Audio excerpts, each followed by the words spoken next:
Hello, welcome to my new video. আজকের ভিডিওতে আমি ডিসকাস করব কেমন কম্পিউটার কনফিগারেশনের দরকার হয় অ্যানিমেশন ভিডিও তৈরি করতে বা অ্যানিমেশন ভিডিও ক্রিয়েট করতে চাইলে আপনার কেমন কনফিগারেশনের কম্পিউটার থাকা লাগবে বা কিনতে হবে। পুরো ভিডিও জুড়ে রয়েছে আমি বাঁধন মজুমদার ফ্রম বাঁধনজন অফিসিয়াল। চ্যানেলে যদি নতুন হয়ে থাকেন আর আমার চ্যানেলের ভিডিওগুলো যদি ভালো লেগে থাকে তাহলে আমার চ্যানেলটি সাবস্ক্রাইব করে ফেলুন পরবর্তী ভিডিও মিস করতে না চাইলে। ওয়েল, কম্পিউটার কনফিগারেশন আপনার বাজেটের উপরে নির্ভর করবে। আপনার বাজেট যত বেশি হবে কনফিগারেশন তত ভালো হবে। এখন আপনি যদি ডিরেক্ট আমাকে প্রশ্ন করেন মোশন গ্রাফিক্স থেকে শুরু করে অ্যানিমেশনের কাজ করতে কম্পিউটার কনফিগারেশন কেমন থাকা দরকার, তাহলে আমি আপনাকে এটাই বলবো যে আপনার বাজেট যেমন তেমন থাকা দরকার। ওকে, তো এটার ব্যাখ্যা হচ্ছে এটাই যে কনফিগারেশন যত ভালো হবে তত আপনি স্মুথ কাজ করতে পারবেন। আমি ব্যবহার করতেছি রাইজেন 9-এর 16 GB র্যাম থেকে আমি এটা ব্যবহার করতেছি এবং আমার গ্রাফিক্স কার্ড রয়েছে 8 GB। তো এটা থেকেও কিন্তু আমি বেটার পারফরমেন্স পাচ্ছি না।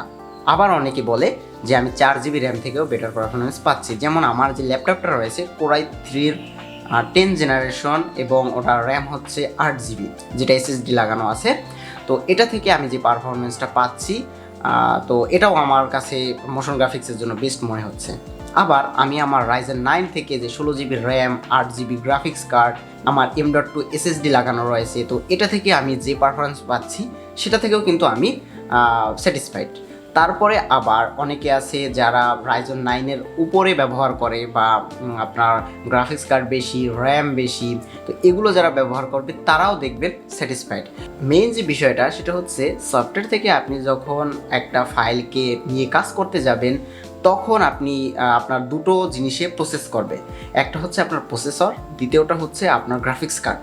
ওকে, তো এবার এই দুটো জিনিসের বাজেট কেমন থাকা দরকার।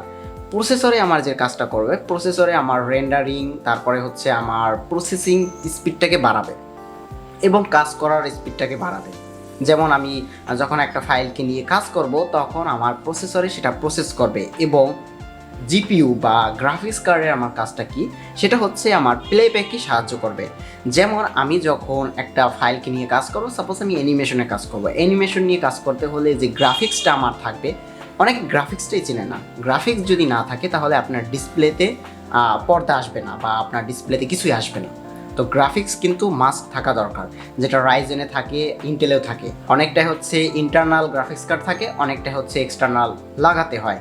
গ্রাফিক্স কার্ডের মূলত কাজ হচ্ছে আপনার টোটাল কম্পিউটারে যে পর্দাটা আসবে, যে স্ক্রিনটা আসবে সেটাকে স্মুথ করা।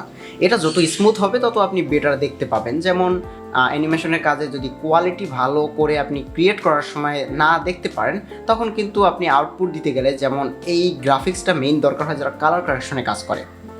এখন কালার কারেকশনে কিন্তু ডিপ কালার বোঝার জন্য তখন কিন্তু আপনার রেজুলেশন ভালো হওয়া দরকার।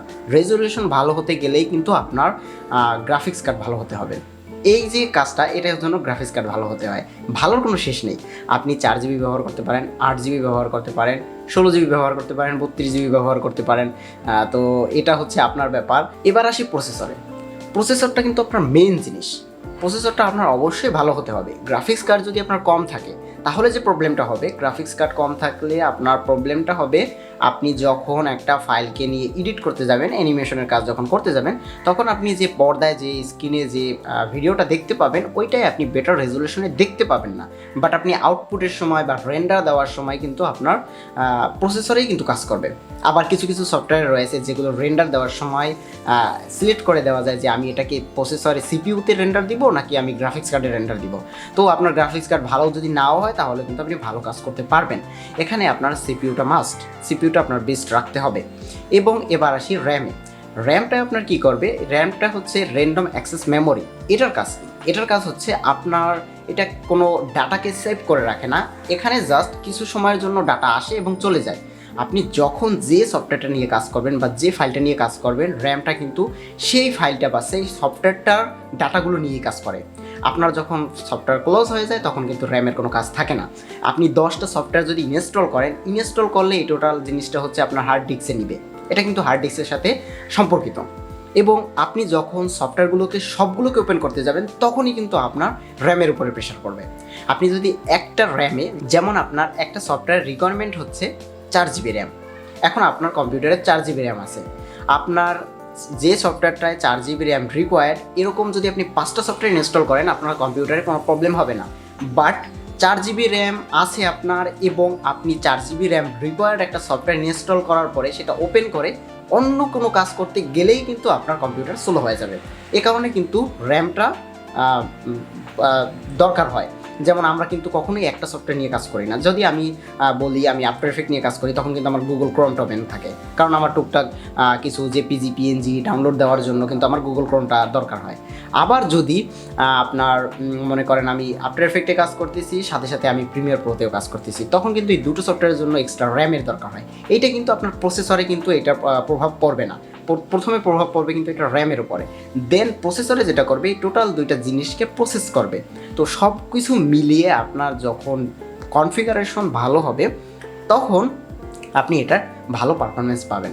এবার যদি এক কথায় বলতেই হয় যে আপনার ন্যূনতম কম্পিউটার কনফিগারেশন কত হতে হবে, এটা আমি আমার এক্সপিরিয়েন্স থেকে বলতে পারি যে আমি 4 GB র্যাম এবং কোর i3-এর 8th জেনারেশন থেকে মোটামুটি ভালোভাবেই কাজ করেছি। এবং এটা হচ্ছে 2020 সালে লকডাউনে যখন আমি দেশের বাড়িতে ছিলাম, তখন আমার পিসি কিন্তু আমার কাছে ছিল না, তখন আমার কাছে একটা ল্যাপটপ ছিল যেটা থেকে আমি ফুল প্রসেসে কাজ করেছি এবং 4 GB র্যাম এবং কোর i3 8th জেনারেশনের প্রসেসর থেকে আমি কাজ করেছিলাম। তবে দুঃখের বিষয় ওইটা থেকে আমি 7-8 মাসের মতো কাজ করতে পেরেছি, তারপরে ওটার অবস্থা খুবই খারাপ হয়ে গেছে। তো এরকম হবে আপনার যদি কম্পিউটার কনফিগারেশন কম হয়।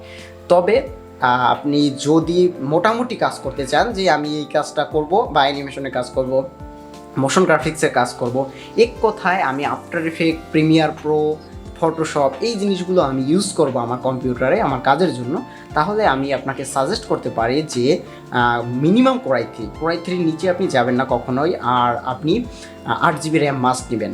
বেটার হয় আপনি একটা SSD নেবেন। যদি M.2 নিতে পারেন তাহলে আরও ভালো হবে। আর যদি আপনি আমাকে বলেন ভাই ল্যাপটপ না ডেস্কটপ, আমি আপনাকে সবসময়ের জন্য সাজেস্ট করব ডেস্কটপ, কারণ কাজের জন্য ডেস্কটপ বেস্ট। আর ডেস্কটপে সব কিছু এক্সটার্নাল লাগানো যায় যেগুলো খুব সহজেই ব্যবহার করা যায়। আর কোর i3-র 4 GB বা 8 GB র্যামের একটা পিসি বিল্ড করতে যে টাকা দরকার হবে তার দ্বিগুণ টাকা দরকার হবে একটা ল্যাপটপে। বাট আপনি যদি মনে করে থাকেন যে আমার কোথাও যেতে হবে, আমাকে 2 মাস পর পর ট্রান্সফার হতে হয়, তাহলে আমি আপনাকে সাজেস্ট করব ল্যাপটপ কেনার। বাট ল্যাপটপের টাকা থেকে কিন্তু আপনি ভালো কনফিগারেশনের একটা পিসি বিল্ড করতে পারেন। তো বেটার হয় আপনি একটা পিসি বিল্ড করেন, কারণ ল্যাপটপ থেকে না এইসব কাজগুলো আসলে আপনি পেরে উঠবেন না। কারণ এটা আপনি করতে পারবেন, বাট কয়েক মাস পরে আপনার কম্পিউটার কনফিগারেশন যেহেতু মোটামুটি, কারণ একটা কোর i3-র ল্যাপটপ কিনতে গেলে আপনার এখানে প্রায় খরচ পড়ে যাবে 45 থেকে 50 হাজার টাকা, কিন্তু সেখানে আপনি কিন্তু কোর i5-এর একটা ভালো পিসি বিল্ড করতে পারবেন।